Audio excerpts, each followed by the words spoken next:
आए दिन त्रिपुरा में तृणमूल कांग्रेस की संख्या बढ़ते जा रहा है। बीजेपी और कांग्रेस के कई लोग उनके पार्टी छोड़कर तृणमूल कांग्रेस में योगदान कर रहा है। भाजपा और कांग्रेस पार्टी के 500 कार्यकर्ता तृणमूल कांग्रेस में शामिल हुए। उसी दिन पश्चिम बंगाल तृणमूल कांग्रेस के कानून मंत्री मलय घटक, तृणमूल कांग्रेस के नेता सुबल भौमिक और अन्य नेता भी उपस्थित थे। आए दिन त्रिपुरा पे लगातार तृणमूल कांग्रेस का बैठक होते ही जा रहा है, जो ये साबित करता है कि त्रिपुरा पे तृणमूल कांग्रेस अपना सत्ता लाने के लिए बेहद उत्सुक थे। আমাদেরকে ডাকা হয়েছিল সোনামুড়াতে, সেখানে বিভিন্ন নেতৃবৃন্দের সঙ্গে প্রায় 500 কর্মী সেখানে যোগদান করার কথা ছিল, কিন্তু যেখানেই 50 জন 100 জনের বেশি লোক হচ্ছে সেখানে পুলিশ মিথ্যাভাবে নানা রকমভাবে কেসে জড়িয়ে দেওয়া হচ্ছে।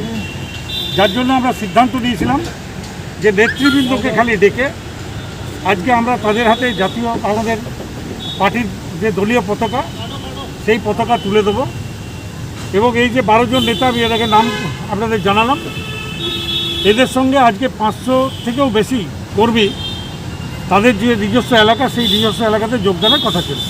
আমি তাদেরকে অনুরোধ করব তারা ফিরে গিয়ে সমস্ত কর্মীদের তৃণমূল কংগ্রেসে আগামীকাল বা পরশুর মধ্যে নিয়ে নিতে এবং এই নেতাদের আমরা তৃণমূল কংগ্রেসে যোগদান আজকে করলেন, তারা আমাদের দলীয় পতাকা হাতে তুলে তাদেরকে আমরা স্বাগত জানাই। ত্রিপুরাতে যে ধরনের অত্যাচার এই বিপ্লব দেবের সরকার করছে, ত্রিপুরার যে অনুন্নয়ন সেই অনুন্নয়নের বিরুদ্ধে ত্রিপুরার মানুষ আজকে তৃণমূল কংগ্রেসের ঝান্ডার তলে একত্রিত হচ্ছে।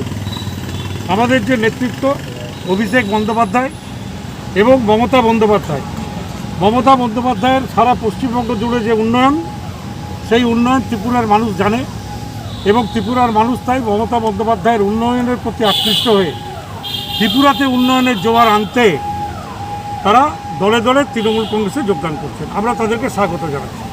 স্যার, মামলাটা নিয়ে কি বলবেন? মামলাটা হয়েছে পুলিশের তরফ থেকে সাধারণ সম্পাদক এবং কিছু তৃণমূল নেতার বিরুদ্ধে কেস, সেটা নিয়ে আপনার কি মতামত?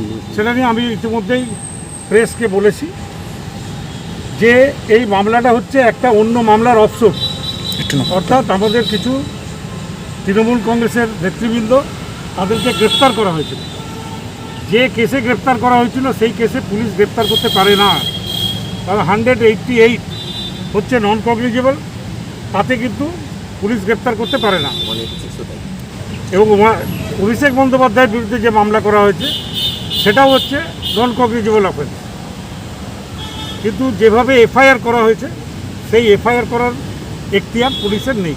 কতজনের বিরুদ্ধে করা? তাই আমরা যিনি ওখানে কমপ্লেনটা করেছেন একজন পুলিশ অফিসার এবং ওই থানার যিনি ওসি, এই দুজনকে আমরা বরখাস্তের দাবি করেছি।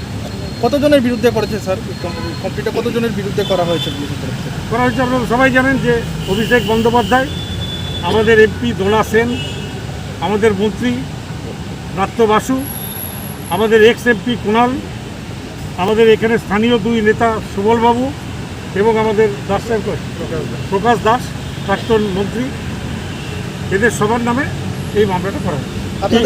আপনাদের তরফ থেকে পুলিশের সঙ্গে যোগাযোগ করা হয়েছে মামলা করার পর? দেখুন, আমরা পুলিশের সাথে কেন যোগাযোগ করবো, আমরা কোর্টে যাব। আচ্ছা, ত্রিপুরার পূর্ণাঙ্গ কমিটি কবে গঠন হচ্ছে?